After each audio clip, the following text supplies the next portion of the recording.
Ban 1101, rahasianya. Setelah mendengarkan kata-kata Karina, Rafael menemukan bahwa dia sedikit tersentuh dengan perkataan itu. Hanya mengerikan, aku berpikir dalam hati. Aku khawatir keduanya tidak melakukan sengaja ingin menjual kekasihnya, kan? Cuci otak sangat ampuh, tetapi pada akhirnya, Rafael masih menolak dengan kejam. Dia berkata dengan rendah hati, "Tidak, keluarga kami miskin, kami tidak mampu membelinya." Melihat ini, Kevin tidak ingin membiarkan Rafael pergi seperti ini. Dia menggemakan kata-kata Karina.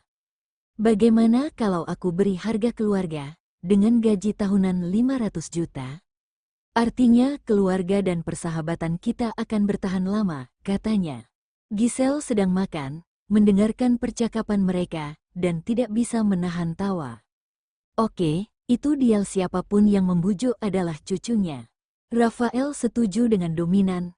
1 miliar mata uang nasional, nilai tukar ke euro, lebih dari 1 miliar.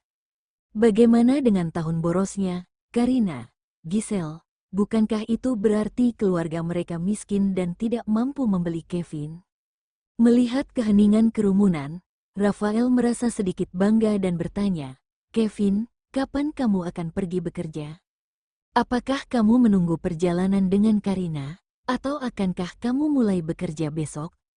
Karina dan Kevin, pria menyebalkan ini, ambil 1 hari libur dan kurangi gaji 3 hari.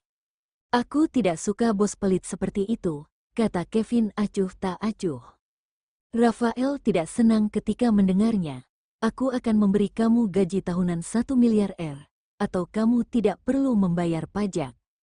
"Aku masih pelit, pergi keluar dan tanyakan, berapa banyak orang yang mampu gaji 1 miliar per tahun?" Kevin berkata dengan acuh tak acuh, "Maksudku liburan.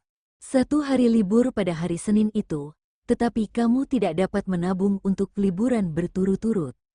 Dengan gaji tahunan 1 miliar, gaji bulanan adalah 83 juta, dan masih belum ada pajak." Rafael berpura-pura menyerah dengan murah hati. Jika dia tidak dapat mengambil cuti berturut-turut, itu berarti dia tidak dapat kembali ke negara R. Jika dia meminta cuti untuk kembali ke negara R selama beberapa hari, maka dia mungkin tidak memiliki gaji lebih dari setengah bulan atau sebulan.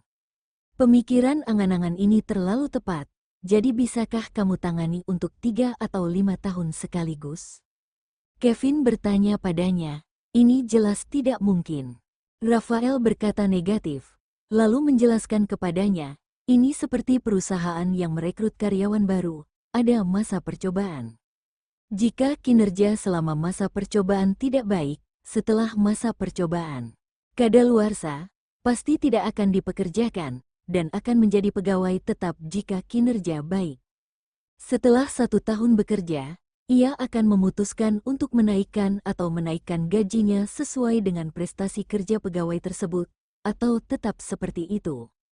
Jika kinerja bagus tahun ini, kontraknya bisa diperpanjang tahun depan. Ini adalah peraturan perusahaan mereka, dan ada penghargaan dan hukuman yang jelas. Tentu saja, terserah dia untuk memutuskan apakah kinerja bagus atau tidak. Jika kamu hanya mempekerjakan aku selama 1 tahun, dan kamu tidak lagi bekerja sama dengan aku setelah 1 tahun, maka rencana aku akan terganggu, dan keuntungannya akan lebih besar daripada kerugiannya. Kevin menolak. Karina dan Giselle, yang sedang menonton drama itu, saling memandang dan tertawa diam-diam saat mereka makan. Mereka diam-diam memperhatikan 2 pria dewasa yang berpura-pura berusia 13 tahun di sini. Kedua pria ini jelas pengecut, tetapi mereka masih bertahan, menolak untuk mengakui kekalahan. Usia gabungan keduanya hampir 70, dan mereka masih sangat naif. Ini juga sangat menyenangkan. Pada akhirnya, proposal Rafael untuk mempekerjakan Kevin sebagai juru masak untuk mencapai pendapat bulat akhirnya tidak bisa. Itu akhirnya berakhir di malam hari saat bersiap untuk tidur. Karina sedang berbaring di tempat tidur dan tidak bisa tidur, jadi dia mengobrol dengan Kevin. "Aku mendengar dari kakak laki-laki aku bahwa Tuan Rafael dulunya adalah tuan muda dari keluarga Chris. Dia datang ke Jerman untuk memulai bisnis, dan kakak laki-laki aku berkata bahwa dia mengagumi Tuan Rafael. Aku mendengar bahwa Tuan Rafael adalah bajingan di masa lalu, tetapi aku tidak berharap dia berbicara sangat akrab dan bisa bicara bahasa negara R. Bahasa negara R di setiap kota akan memiliki ciri khas dari kotanya masing-masing. Ketika Karina mendengar perkataan Rafael, dia merasa demikian. Bukan masalah dengan aksen lokalnya, tetapi penekanan tiap katanya terdengar anggun. Mengenai rahasia bahwa Rafael adalah Ezikra Okto, Kevin tidak pernah berpikir untuk memberitahu Karina yang sebenarnya. Ini adalah rahasia. Bahkan keluarga Okto, hanya Ezra, istrinya, Vito dan istrinya saja yang tahu. Tuan dan Nyonya Okto juga tetua tidak tahu. Lalu ada dia dan Giselle, sangat sedikit orang yang mengetahui rahasia Rafael. Kevin berkata dengan nada datar, "Ku dengar Rafael dulu punya teman dari kota Beisi. Dia seharusnya belajar bahasa negara R dari teman itu. Rafael juga memulai bisnis dengan teman itu. Tapi temannya berusia 2 tahun. 3 tahun, beberapa tahun yang lalu, dia jatuh sakit dan meninggal. Apa yang dia katakan padanya memang benar. Tidak mungkin Rafael menghadapi dunia sebagai Ezikra Okto. Sekarang identitasnya adalah Rafael Chris, dan teman Rafael adalah Ezikra Okto. Mereka dapat dikatakan sebagai mitra terdekat yang memulai bisnis bersama. Terlebih lagi, Rafael teman baik Rafael memang telah menghilang dari tubuh itu 2 atau 3 tahun yang lalu. Karina sedikit terkejut. Apakah Rafael memulai bisnis dengan seorang teman? Dia tidak mendengarkan kakak tertuanya tentang hal ini, karena sebelum dia datang ke Jerman, kakak tertuanya memberikan ilmu populer tentang Rafael, dan juga menyebutkan bahwa Rafael memulai bisnis sendiri, dan Giselle punya posisi penting di VSL. Yah, identitas orang itu agak istimewa. Dunia luar belum melaporkan berita apapun tentang orang itu. Aku hanya tahu rahasianya setelah menyelamatkan Giselle, kata Kevin. Karina merasa apa yang dia katakan agak aneh. Dia menyelamatkan Giselle. Apakah itu ada hubungannya dengan teman Rafael? Dan apa artinya menjadi rahasia? Ada apa dengan temannya? Apa kau sudah membantunya? Tanyanya. Dia tahu bahwa Kevin telah mengenal Rafael 2 atau 3 tahun yang lalu. Kesan yang diberikan pria ini padanya adalah sebagai pahlawan yang maha kuasa. Kevin berkata dengan penuh arti, "Aku belum pernah mengalami kondisinya sebelumnya, dan aku tidak dapat menyelamatkannya bahkan jika aku mau. Aku pikir itu harus menjadi satu-satunya kasus di dunia ini." Oh, Karina mengangguk dengan jelas dan tidak membahas lebih jauh. Dia mengubah topik pembicaraan dengan ringan dan memberitahu Kevin bahwa dia tidak benar-benar ingin pergi ke tempat wisata terkenal di negara R besok, dia sudah ada di sana.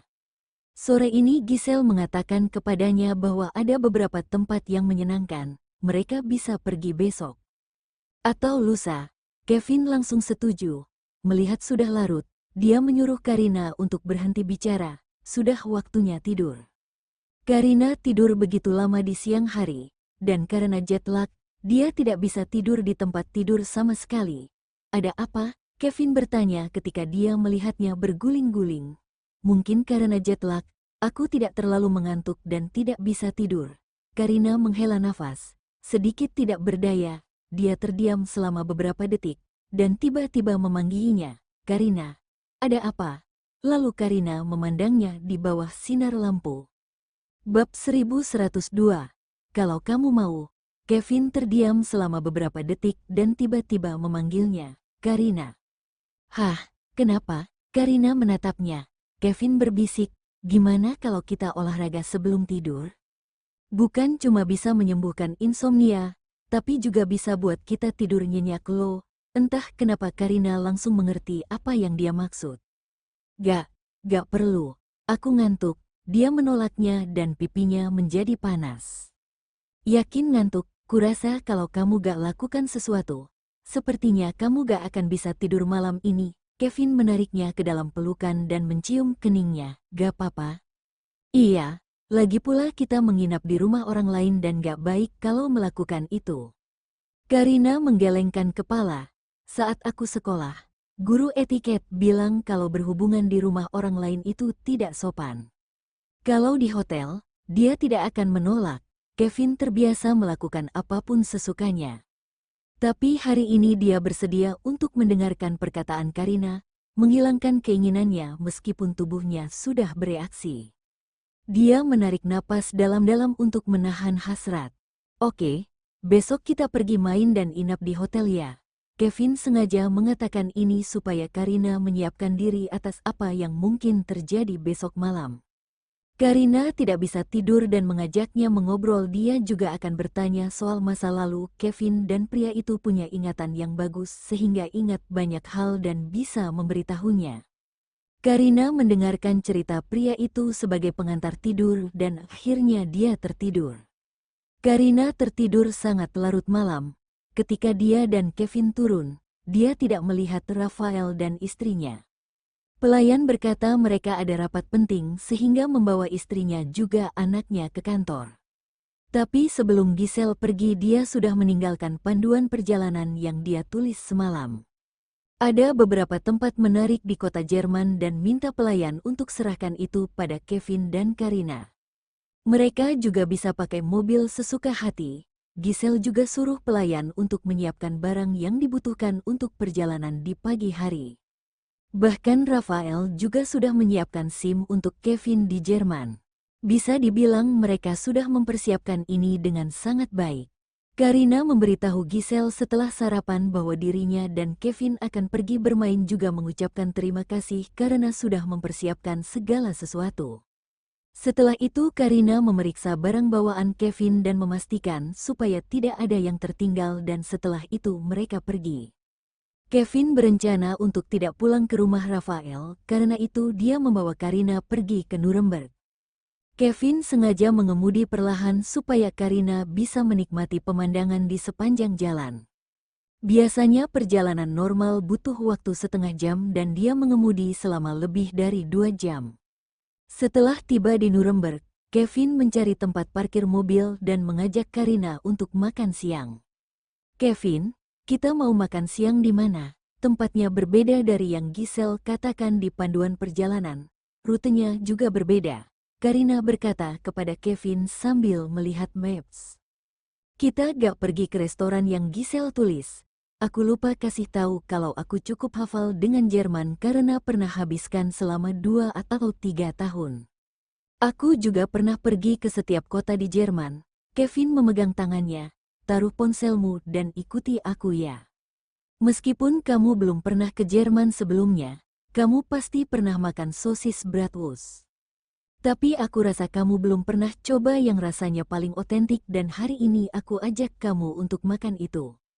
Karina tahu kalau Kevin pernah berkeliling dunia dan Kina berkata Kevin dulu memakai liontin giok ketika kecil dan setelah terpisah dari keluarga dia sudah mencoba untuk cari anggota keluarganya tapi tidak menemukan informasi apapun.